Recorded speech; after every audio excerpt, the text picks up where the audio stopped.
raconter un mashal. Comment on dit un mashal? Une histoire que Une Rabbeinu, allégorie. il a raconté, et il y a beaucoup de Moussar Askel dans ça, et que ça peut nous donner un grand chizouk, chacun dans ce qu'il fait. Rabbeinu il a raconté comme ça, qu'il y avait un pauvre, que sa parnassa, il était de creuser dans le sable, et de vendre du sable. Et une fois, il a creusé, il a trouvé dans le sable un gros diamant. Et ce diamant, il avait une tellement grande valeur qu'il est allé chez tous les commerces, les gens qui s'y connaissent dans les diamants, dans sa région, et personne ne lui pouvait donner la valeur de ce diamant. Et tout le monde lui a dit, écoute, tu dois voyager en Angleterre, à Londres, là-bas, dans la grande ville, là-bas, il y a des gens qui peuvent te donner la vraie valeur de ce diamant, de gros diamant. Il était tellement pauvre qu'il n'avait même pas de quoi voyager à Londres. Même pas prendre le ticket pour le bateau d'aller à Londres, il n'avait pas. Et qu'est-ce qu'il a fait?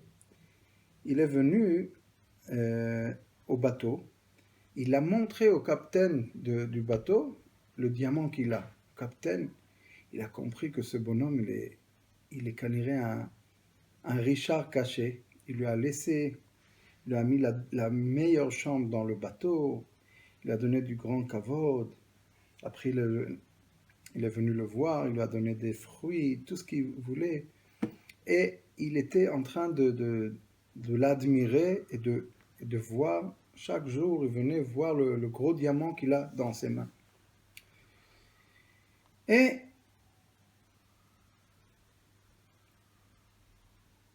un des jours, il se lève, ce yid, il se lève et il regarde que le diamant, il n'était pas sur la table. Il s'est endormi, il a laissé le diamant sur la table, et le diamant, il n'était pas là-bas.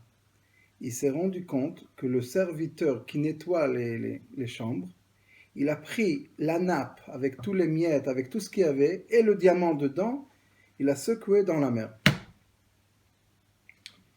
Et il s'est dit, qu'est-ce que je vais faire maintenant?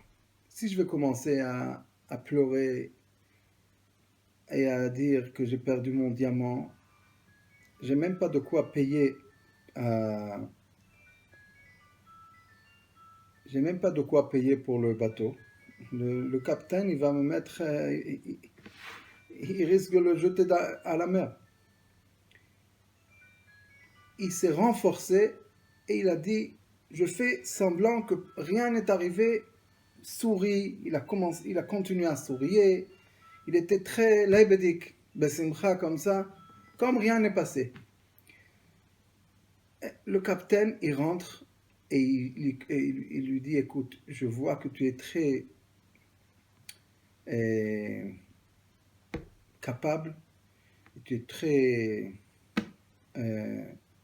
quelqu'un qui réussit, je veux te raconter une histoire, un secret.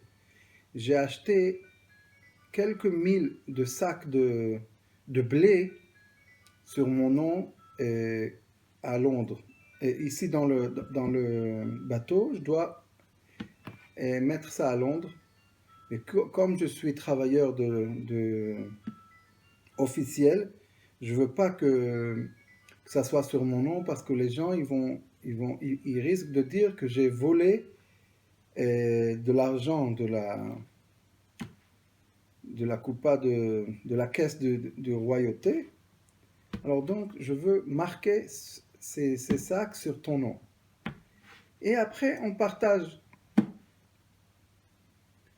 Alors, il lui a dit, tu es d'accord? Il a dit, oui, je suis d'accord. Il a marqué, il a fait un papier comme tous les milliers de sacs qu'il y a dans ça appartient à ce Moïse, ce yid qui est... Ils sont arrivés à Londres et il a salué le capitaine. Il lui a dit, on se verra, on parlera, on discutera. Tu me tiens en contact, qu'est-ce qui se passe? Il s'est éloigné un peu du bateau et tout d'un coup, il voit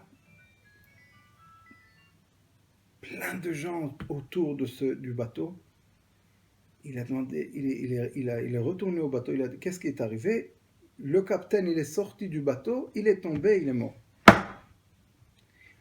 Il s'est rendu compte que tous les milliers de sacs de blé qui est marqué sur son nom, ça lui appartient. Il a fini cette histoire, il a dit comme ça. Le diamant, il appartenait pas. La preuve qu'il a perdu le diamant. Les milliers de sacs de blé appartenaient à lui. La preuve qu'il a reçu ça, que le capitaine il a marqué ça sur son nom. Mais pourquoi il est arrivé à ça? Parce qu'il a tenu le coup, il a été Mahzik Mahamad, ça veut dire il ne s'est pas désespéré quand le diamant il est tombé à la mer.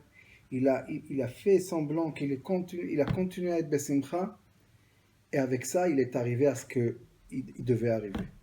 Ça c'est le mashal. Le nimshal, Rabbeinu il a dit, la personne des fois elle ne sait pas ce qui lui arrive, elle ne sait pas ce qu'il lui mérite. Le Yetzer Hara des fois il fait des pièges. Et avec ça, il veut lui faire Chaz v'Chaïla perdre toute sa partie. Mais quand il tient le coup, il est mitrazek, et il est marzik Mahamad be'emuna, alors là, il arrive à recevoir ce qu'il doit recevoir Bezrat Hashem.